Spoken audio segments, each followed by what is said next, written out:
إذا زلزلت الأرض زلزالها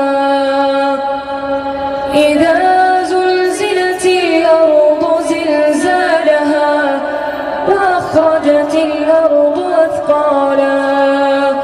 وقال الإنسان ما لها يومئذ تحدث أخبارها بأن ربك أوحى لها يومئذ يصدر الناس أشتاتا ليروا أعمالهم فمن يعمل مثقال